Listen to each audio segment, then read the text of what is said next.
19. Nah makanya ini kan karena 2-3 yang main kok kenapa sampai liga sampai di stop gitu lah menjadi pertanyaan. Nah, kalau gue lihat karena itu kan karena salah satu-satunya cara untuk membuat klub-klub ini melepas pemainnya adalah dengan meliburkan kompetisi. Real Madrid, Barcelona yang cuma garis gitu doang. Manchester United, Liverpool merah doang. Tapi kan selalu ada hal baru yang dikasih. Nah itu sebenarnya yang mesti dikerjain. Karena risetnya kan begitu, kan ini bukan pekerjaan yang pertama kali dilakukan manusia di dunia. Bisa dikerjain, apalagi udah dibantu 3 pihak.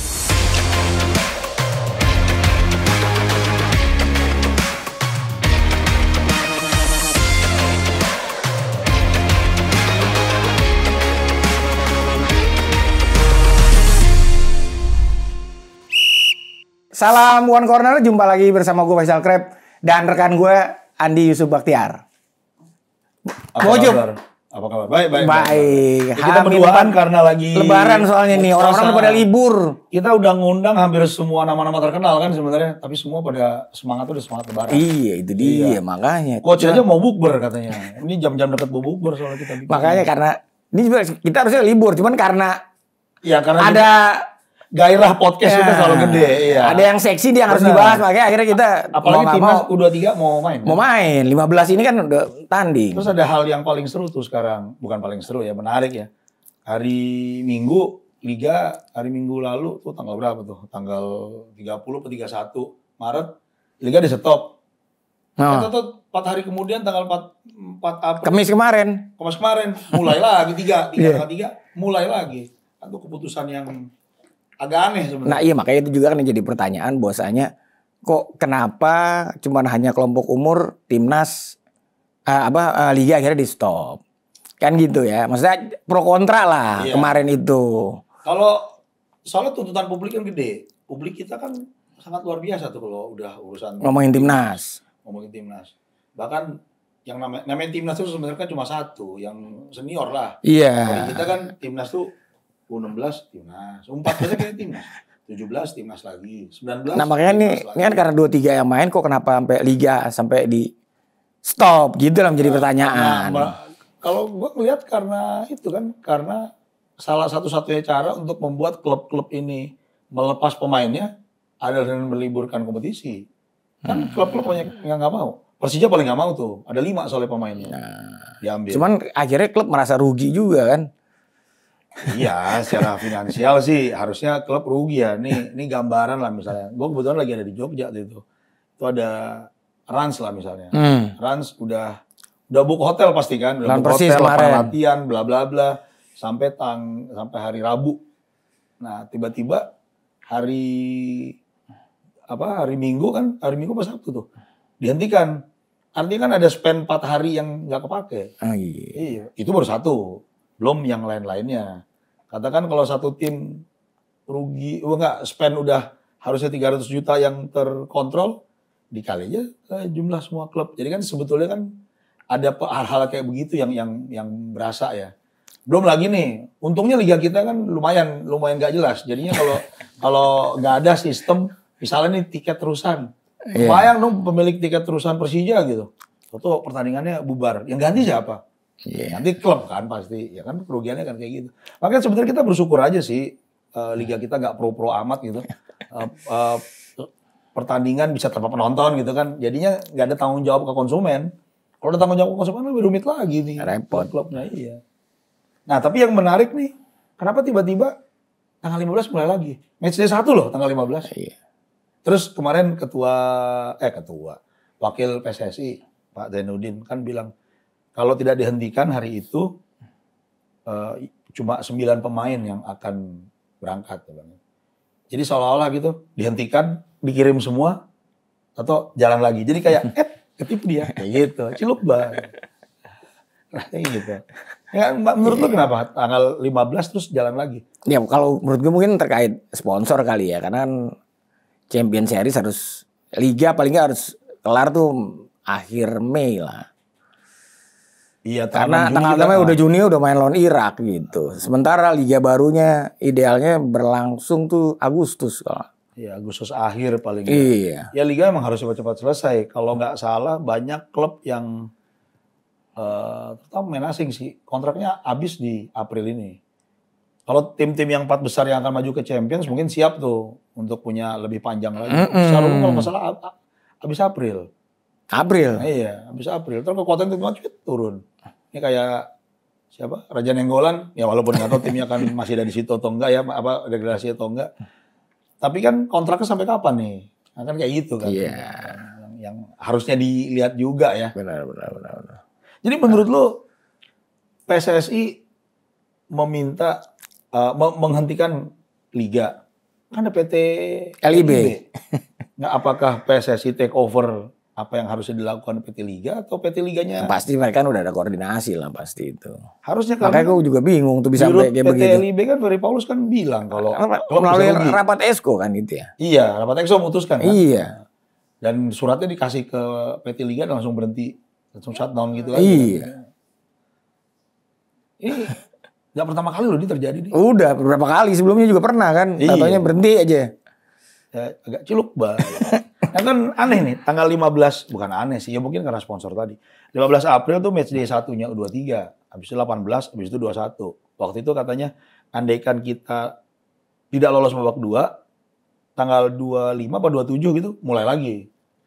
Andaikan lolos, 7 Mei gitu. Pokoknya paling jauh 7 Mei akan mulai lagi. Tapi tiba-tiba mulai 15 April. Artinya kan tim seperti Persija akan main tanpa 5 pemainnya. Iya. Ya karena udah kirim. Nggak mungkin lagi ditarik lagi. Nggak mungkin tarik lagi. Makanya perimbangan kekuatan kan jadi berubah nih kan. Tapi ya lucu sih maksudnya. Ya itu tadi kayak ciluk gitu tiba-tiba cabut taruh lagi. Prank lagi. Mungkin emang begitu kali. Mungkin ini dalam hal lain sih. Dulu ada ponakan nikah sama orang Jerman. Dia betah banget di Jakarta. Sementara gue bilang, macet kayak begini. Tempat lu kan enak itu, naik bus aja udah ada jamnya. Kadang-kadang kita perlu nggak bisa nebak. Kalau nggak bisa nebak, tantangan lebih gede. Mungkin itu kayak konsep PSSI. Nggak bisa ditebak. Ya pasti kan sponsor juga mau menutup liga musim ini kan pasti dengan happy ending lah. Iya. Gitu. Nah, sponsor itu kan nggak bisa sesuatu yang unpredictable. Iya. Kan salah satu, ini teori gue aja nih. Salah satu kenapa banyak klub liga Persija lah misalnya, kan susah sponsor. Berapa kali main kandang aja nggak ada yang tahu.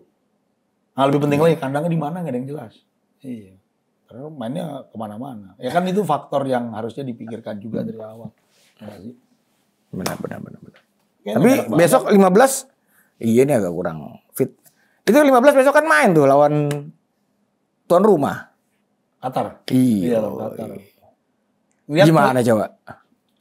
Sebenarnya Qatar tuh menghentikan kompetisi nggak ya? Australia, Qatar, Jordan nih lawan-lawan kita ini. Karena puasa, karena Ramadan. karena mau main U23 dihentikan kayak liganya. Nah, itu dia tuh. Nah, iya makanya kalau mereka menghentikan liganya, nggak Liga Qatar mungkin udah mulai lagi tanggal 15 April juga sama kayak kita. Jadi biar kekuatan imbang. Jadi kayaknya Qatar kemarin menghentikan liganya. Begitu kita mulai lagi, mereka jalanin lagi biar imbang. Biar imbang. Harus sama. Nah pertanyaan itu, ini kayak kita waktu Piala Dunia U20 itu kan Gavi, Pedri, Jude Bellingham. Yeah. Kan nggak ada semua. Benar. Karena kan mereka nggak dilepas klubnya memang. Kan memang ya agenda FIFA. Yeah. Tapi kan kita tahu nih kelompok umur tuh gunanya buat apa. Kan U23 ini kan untuk olimpiade, tapi kan kayak untuk apa namanya? Untuk scouting kan. Jadi apa ya, kalau di kita sangat penting sekali semua kelompok umur kayaknya itu pencapaian di level junior, U23 kan junior nih. Itu tujuan akhir gitu. Sementara buat banyak negara ini cuma salah satu pemberhentian aja. Iya. Ingat dulu 2011 SEA Games final Indonesia lawan Malaysia. Final itu Sabtu kalau nggak salah. Itu 5 atau 6 pemain Malaysia udah nggak turun tuh. Kita kalah adu penalti itu. Karena hari Kamisnya mereka tanding lawan Syria untuk Paralimpiade. Itu yang lebih penting. Itu lebih penting buat mereka. Tapi kita kalah juga waktu itu. Oh cuma kalau hari ini sorry, Malaysia kita kalahin. Ikat kaki satu, strikernya udah ada lawannya kalau kali ini. Ragnar, gelandangnya Tom Haye kalah Malaysia. Jadi kalau menurut lu peluang gimana nanti nih? Peluang sih Tetap berat. Target apalagi target luar biasa tuh. Sintayong bilang target besar. Salah bukan soal itu. Sintayong udah jelas-jelas bilang bahwa level Indonesia itu Asia, bukan AFF. Jadi udah AFC Asian Cup 4 besar kita. Kemarin Asian Cup itu kita sial aja, kalah sama Irak tuh sial kita. Sama Jepang apalagi sial banget. Kalau lawan Australia terakhir ya. Lawan Australia 6 besar, kita kurang beruntung jelas. Kita nyerang terus kok. Jadi level kita tuh Asia, betul kata Sintayong. Jadi kalau dilihat peluang, kalau menurut kata pelatih 4 besar. Kalau lihat perimbangan kekuatan, berat sih kayaknya. Kemarin lawan Saudi Arabia 1-3. 1-3 kalah. Kita bisa golin lumayan. Ini ada Qatar nih. Bukan meremehkan ya, tapi ada Qatar juara, nggak ngomong juara Asia lah. Secara tuan rumah lagi. Tuan rumah. Tapi tuan rumah satu. Kedua, secara tradisi emang tim kuat kan. Kuat lah dia di Asia. Di Asia kan? dia tim kuat. Tim seniornya 2 kali juara. Beruntun lagi. Ada back Jordan, back to back. Jordan bukan tim lemah. Ya di Asia Tenggara, di Asia ini salah satu tim yang disegenin lah. Australia lagi. Secara umum kiblatnya kalau Australia kan kayak Eropa kan. Kalau Timur Tengah kan agak enggak tuh. Dan mungkin mereka kelihatannya ke Australia secara kultural kan dekat sama sistemnya Eropa. Karena orang-orang asal dari sana semua. Naturalisasi semua pemainnya maksudnya. Mana ada pemain asli Australia itu. Bule semua pemain. Bule semua. Iya. Jadinya secara kultural kayak gitu, kekuatan kita praktis harusnya ada di bawah Australia. Tapi ya itu lagi, balik lagi. Pelatih udah bilang, kita itu levelnya Asia. Asia. Jadi kalaupun kita akhirnya kalah nih sama Qatar, sama Jordan, sama Australia, itu cuma sial doang. Nggak beruntung. Sial, ya. Sial aja. Setahu gue kalau yang beruntung gitu biasanya kalau kita nulis undian gitu, tau-tau besoknya kita dapat Mercedes-Benz. Itu baru tuh namanya itu beruntung. Lu gak pernah nonton bola sih. Coba lu nonton bola. Komentator Indonesia selalu bilang, tidak beruntung. Itu. Tendangan spekulasi. Ada begitu disebutin ya. Kebayang gak sih? Declan Rice syuting. Dibilang tendangan spekulasi. Kalau gue yang nembak spekulasi. Skill rendah. Kalau Declan Rice sebuah tendangan spekulasi yang menghasilkan gol gitu. Jadi memang tidak beruntung.